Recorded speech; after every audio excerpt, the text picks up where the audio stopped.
Ang pagbabalik ng ermitanyo. Sana walang mag-skip ng ads. Maraming salamat. At simulan na natin ang kwento. Isa lang ang kailangan ko sa inyo mga aswang kayo. Kundi ituro ang may sala sa mga namatay na sabungero sa kabilang baryo. Kaya lang naman kita binuhay para mapakita ko sa inyo ang sakit na naidulot sa pamilyang nawala ng mahal sa buhay. Kasabay ng mga sinabi ko ay ang pagbagtas namin sa daang paloob ng isa pang gubat. Maya-maya lang, halos maglaway na ang aswang na aking nadakip dahil sa pagdama nito sa presensyang tinataglay ko. Hindi ko man ito pinakitaan ng awa dahil alam kong gagamitin nila ito upang makatakas sa mga kamay ko. Isang oras ang makalipas, nakarating kami sa isang lugar na merong maliliit na bahay ang nakatayo. Walang katao-tao sa lugar na yon, na para bang ilang taon na itong nilisan ng mga taong nakatira dito. Pero ang ipinagtataka ko, sa bawat pinsa ng mga kubo, merong mga manok na panabong. Laking gulat ko na lamang nang biglang magsilitawan ang mga taong malademonyo ang itsura. Walang duda, mga aswang ang nakatira. Napakarami nito na halos hindi ko mabilang, gawa ng para itong mga bubuyog kong magkumpulan. Maya-maya pa, dahan-dahanong naglakad sa aming harapan ang matandang lalaki. Meron itong hawak na manika na para bang laruan ng bata. Pagharap nito sa akin, agad akong pinaligiran ng iba nitong mga kasama. Napapahiwatig na ayaw akong patakasin sa lugar. Bitawan mo ang anak ko para makapag-usap tayo. Huwag mong isipin na pakiusap ang bagay na sinasabi ko sapagkat ito'y isang utos. Alam kong wala ka ng pagpipilian kundi ang sundin ito. Pagmamataas nito sa akin. Nang akin itong marinig, agad kong dinukot sa bulsa ko ang dala kong patalim at walang habas kong sinaksak ang aswang na aking bihag. Kisap mata lang din ang pagitan nang bumulagta ang aswang sa lupa dahil sa aking ginawa. Pagbagsak ng aswang sa lupa, bumulwak din naman ang maitim nitong dugo. Huwag niyo kong sindakin. Hindi ako ang taong madaling masindak ng mga demonyo. Kung inaakala niyong pabor sa inyo ang sitwasyon na ito, sinasabi ko sa inyo ngayon, nagkakamali kayo. Dahil sa aking mga sinabi, ay nag-iyakan ang mga aswang dahil sa pagkamatay ng isa sa kanilang kapatid. Maya-maya lang, ay nagsisititigan ito sa akin at bakas sa kanilang mukha ang puot at galit. Nang masipat ko ang paghanda ng mga ito, pinili kong tumayo ng kaswal sa aking kinatatayuan. Pero kahit napakarami ng aking kalaban, kahit ni kunting takot, ay wala akong nararamdaman. Nang makita ko ang pagbabagong anyo ng mga ito, agad naman akong nag-ihip ng mga dasal sa hangin.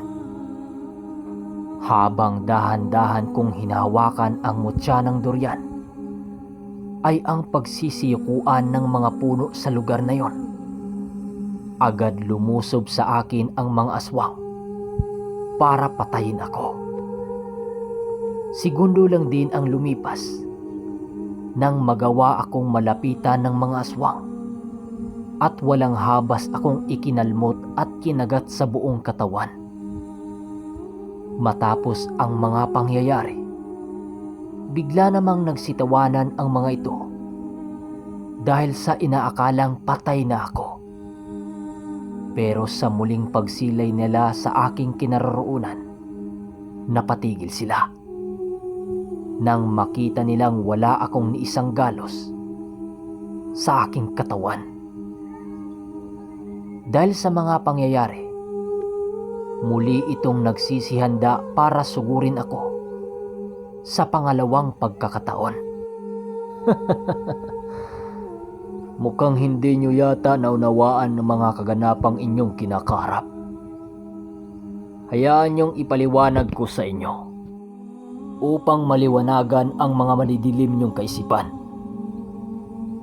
Dahil sa aking mga sinabi, napalingon sila sa mga anino ng punong aking tinawag. Maya-maya lang, bigla namang nagkalat ang mga aninong nilalang sa buong paligid. Kaya kaagad nila itong iniwasan.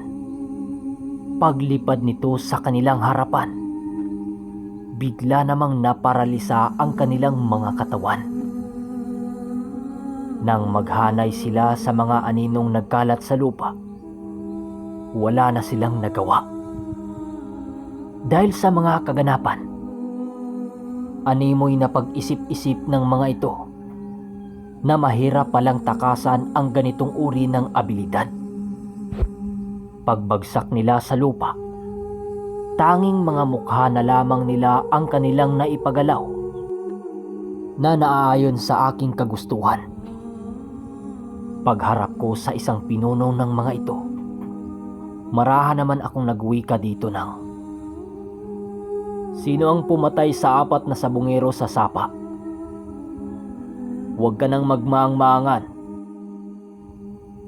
Alam ko na alam mo ang mga pinagsisilbihan ninyong lahi. Sige, bigyan kita ng pagkakataon para makasagot. Magsalita ka na."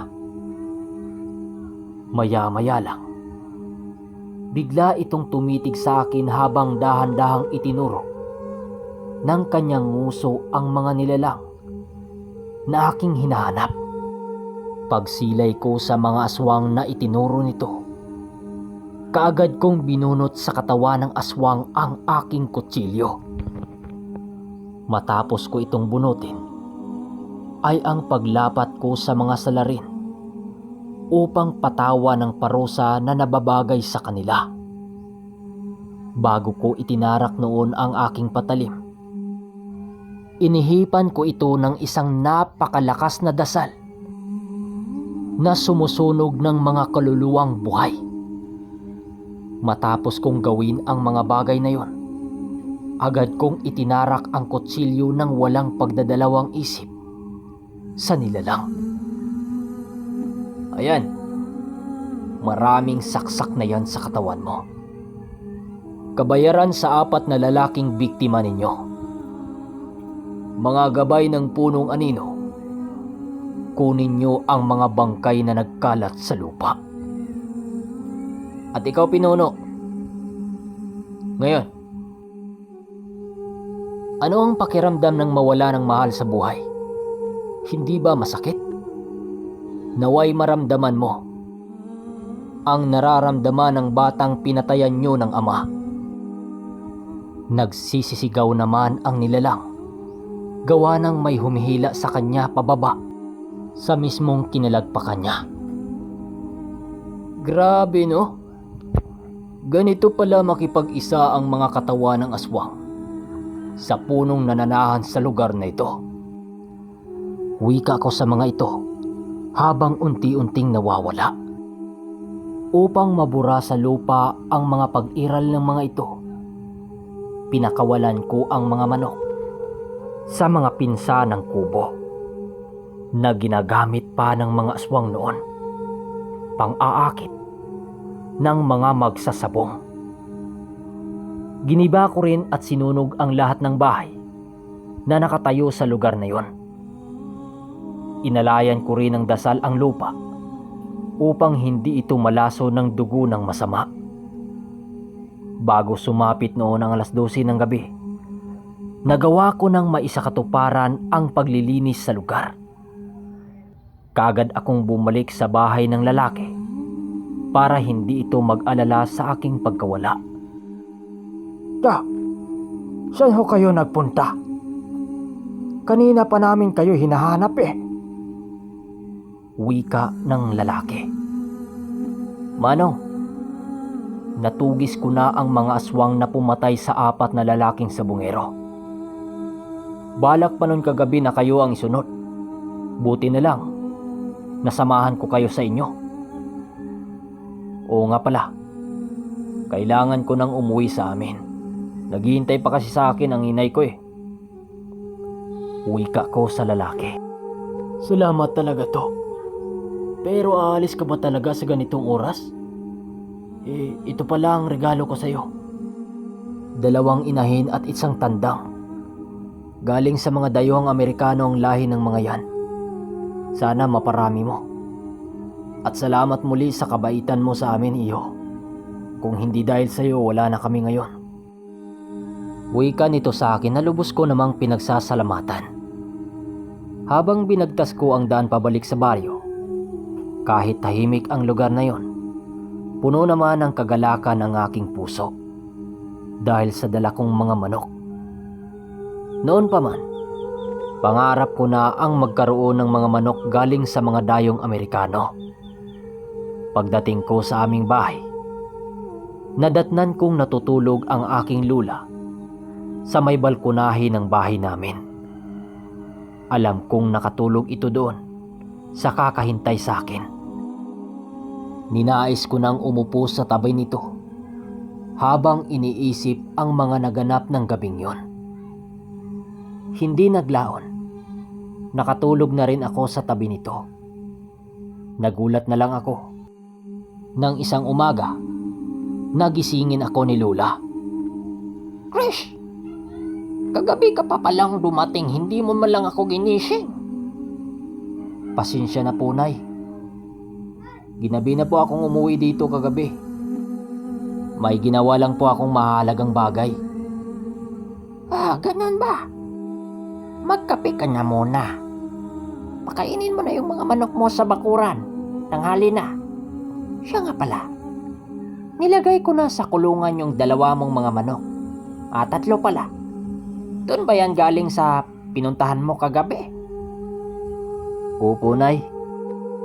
Binigayan sa akin ng pamilyang tinulungan ko kagabi. Sagot ko naman. Matapos ang usapan, hindi na nagtanong si Lola. Dahil alam nito ang responsibilidad na nakaatang sa aking mga balikat. Pinili kong pinuntahan yung mga manok kong nakakulong. Dala-dala ang silya at kape. Pagtitig ko sa mga ito, napangiti ako dahil ito na yung mga manok kong pangarap. Tinitigan ko isa-isa ang mga balahibo nito, maging ang katawan. Talagang kakaiba sa mga mestizo. Maliliit ang mga paa at maninipis yung mga balahibo. Pati yung mga ulo, ang liliit at saka ang haba ng mga tuka. Pinakain ko ito ng mga sariwang prutas at mga mais na galing pa sa aming taniman. Mas ginanahan akong mag-alaga ng mga alaga kong manok dahil sa mga bago kong palahi. Iniisip ko na kapag ito'y aking mapaparami, kung susurtehin, baka kilalanin yung mga manukan ko. Pero pangarap ko lang naman yun. Pero mas nanaig pa rin ang mga manok ko dahil kahit mga mistiso lang ito, magagaling itong umaway at talagang marami na itong naipanalong laban. At sa pagpapatuloy ng kwento ay ang pagdating ng dayong grupo sa aming bayan. Nagsimula na itong lumaban at sumuot sa aming lugar. Ayon sa mga nakalaban, talagang malalakas ang mga sabungerong yon. Hindi basta-basta. Mga kaermitanyo, kailang naman limitado yung pag-upload natin dahil Dito ako nagbabasa sa cellphone na ito mga kaermitanyo. Ang problema nga lang, nabagsak nung nakaraang gabi. Sayang nga eh. Hindi na siya matas yung sa itaas. Try natin itas mga ito. Dito sa notepad. Dito yung mga story natin eh. Kaya hindi na mapindot dito sa ilalim mapindot. Kasi may basag yung basag nyo. Ayan, nakita naman eh. Try kong ibuksan buksan yung Gcash ko. Dito ayaw na mag-touch. Ayan oh. Dito ayaw. Dito lang sa baba mag-touch. Pero dito hindi. Kasi basag na eh. Pag ganun yung basag eh. Wala naman tayong pera na mapagawa ka agad tapos order pa tayo ng gamit. Yung cellphone ko na to mga kaermitanyo, matagal na kaming pinagsamahan ito. Ayun oh, wasak na nga yung likod eh. Ayun yung camera na bakbak na. Pasensyahan talaga mga kaermitanyo, pasensya na talaga hindi ko makapagbigay ng shoutout ngayon. At sikapin kong makontinue pa rin yung kwento natin kasi ang ganda. Makikihiram na lang ako ng cellphone dun sa kapatid ko, kaya lang malayo-layo, pero tisin natin yun mga kaermitanyo. Yun ah, sayang.